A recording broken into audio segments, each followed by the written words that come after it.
صلوا علیہ وآلہ۔ صحیح بخاری حدیث نمبر 71۔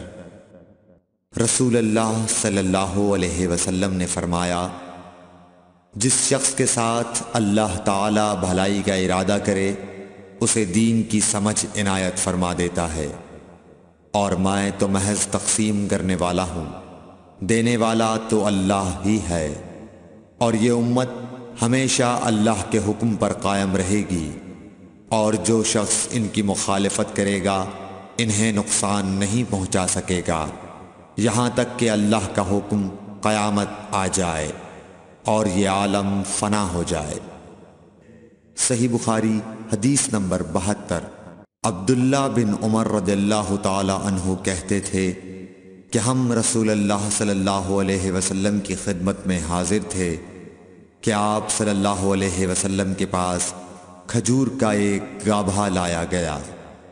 اسے دیکھ کر آپ نے فرمایا کہ درختوں میں ایک درخت ایسا ہے اس کی مثال مسلمان کی طرح ہے۔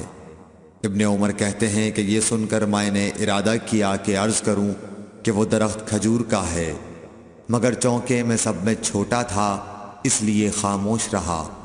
پھر رسول اللہ صلی اللہ علیہ وسلم نے خود ہی فرمایا کہ وہ کھجور ہے۔ صحیح بخاری حدیث نمبر 73۔ رسول اللہ صلی اللہ علیہ وسلم کا ارشاد ہے کہ حسد صرف دو باتوں میں جائز ہے، ایک تو اس شخص کے بارے میں جسے اللہ نے دولت دی ہو اور وہ اس دولت کو راہ حق میں خرچ کرنے پر بھی قدرت رکھتا ہو، اور ایک اس شخص کے بارے میں جسے اللہ نے حکمت کی دولت سے نوازا ہو اور وہ اس کے ذریعے سے فیصلہ کرتا ہو اور لوگوں کو اس حکمت کی تعلیم دیتا ہو۔ صحیح بخاری حدیث نمبر 74۔ رسول اللہ صلی اللہ علیہ وآلہ وسلم نے فرمایا، ایک دن حضرت موسیٰ علیہ السلام بنی اسرائیل کی ایک جماعت میں بیٹھے ہوئے تھے کہ اتنے میں ایک شخص آیا اور اس نے آپ سے پوچھا، کیا آپ جانتے ہیں کہ دنیا میں کوئی آپ سے بڑھ کر عالم موجود ہے؟ حضرت موسیٰ علیہ السلام نے فرمایا، نہیں۔ اس پر اللہ تعالیٰ نے حضرت موسیٰ علیہ السلام کے پاس وحی بھیجی کہ ہاں، ہمارا بندہ خضر ہے جس کا علم تم سے زیادہ ہے۔ حضرت موسیٰ علیہ السلام نے اللہ سے دریافت کیا کہ خضر علیہ السلام سے ملنے کی کیا صورت ہے؟ اللہ تعالیٰ نے ایک مچھلی کو ان سے ملاقات کی علامت قرار دیا اور ان سے کہہ دیا کہ جب تم اس مچھلی کو گم کر دو تو واپس لوٹ جاؤ، تب خضر سے تمہاری ملاقات ہوگی۔ تب موسیٰ علیہ السلام چلے اور دریا میں مچھلی کی علامت تلاش کرتے رہے۔ اس وقت ان کے ساتھی نے کہا، جب ہم پتھر کے پاس تھے کیا آپ نے دیکھا تھا؟ میں اس وقت مچھلی کا کہنا بھول گیا اور شیطان ہی نے مجھے اس کا ذکر بھلا دیا۔ موسیٰ علیہ السلام نے کہا، اسی مقام کی ہمیں تلاش تھی۔ تب وہ اپنے نشانات قدم پر پچھلے پاؤں باتیں کرتے ہوئے لوٹے۔ وہاں انہوں نے خضر علیہ السلام کو پایا۔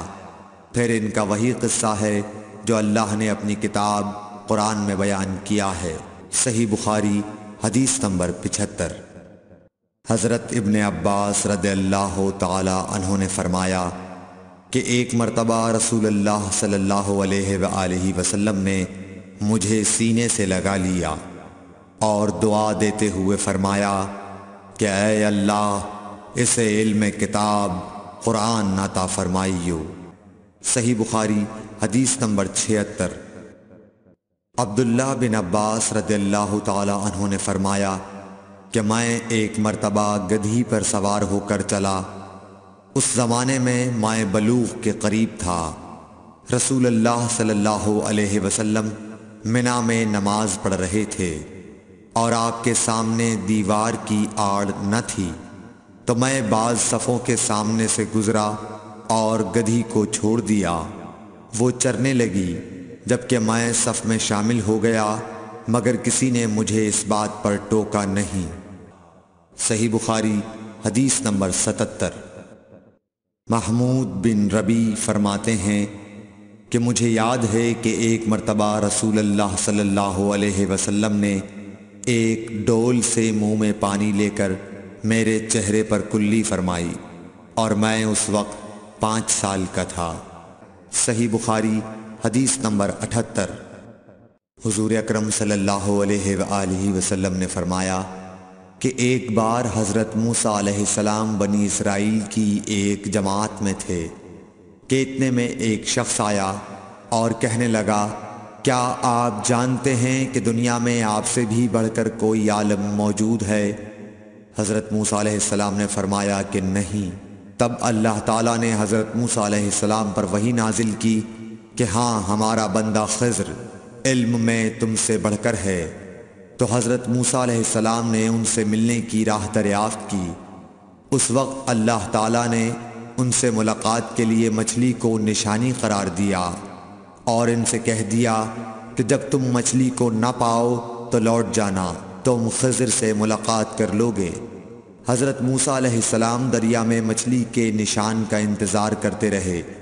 تب ان کے خادم نے ان سے کہا، کیا آپ نے دیکھا تھا کہ جب ہم پتھر کے پاس تھے تو میں وہاں مچھلی بھول گیا اور مجھے شیطان ہی نے غافل کر دیا؟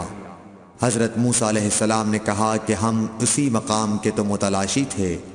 تب وہ اپنے قدموں کے نشانوں پر باتیں کرتے ہوئے واپس لوٹے۔ وہاں خضر علیہ السلام کو انہوں نے پایا۔ پھر ان کا قصہ وہی ہے جو اللہ تعالیٰ نے اپنی کتاب میں بیان فرمایا ہے۔ صحیح بخاری حدیث نمبر 79۔ آپ صلی اللہ علیہ وآلہ وسلم نے فرمایا کہ اللہ تعالیٰ نے مجھے جس علم و ہدایت کے ساتھ بھیجا ہے اس کی مثال زبردست بارش کی سی ہے جو زمین پر خوب برسے۔ بعض زمین جو صاف ہوتی ہے وہ پانی کو پی لیتی ہے اور بہت بہت سبزہ اور گھاس اگاتی ہے، اور بعض زمین جو سخت ہوتی ہے وہ پانی کو روک لیتی ہے۔ اس سے اللہ تعالیٰ لوگوں کو فائدہ پہنچاتا ہے، وہ اس سے سیراب ہوتے ہیں اور سیراب کرتے ہیں۔ اور کچھ اور زمین کے بعض خطوں پر پانی پڑتا ہے جو بالکل چٹیل میدان ہوتے ہیں، نہ پانی روکتے ہیں اور نہ ہی سبزہ اگاتے ہیں۔ تو یہ اس شخص کی مثال ہے جو دین میں سمجھ پیدا کرے اور نفع دے، اس کو وہ چیز جس کے ساتھ میں مبعوث کیا گیا ہوں اس نے علم دین سیکھا اور سکھایا۔ اور اس شخص کی مثال جس نے سر نہیں اٹھایا یعنی توجہ نہیں کی، اور جو ہدایت دے کر میں بھیجا گیا ہوں اسے قبول نہیں کیا۔ صحیح بخاری حدیث نمبر 80۔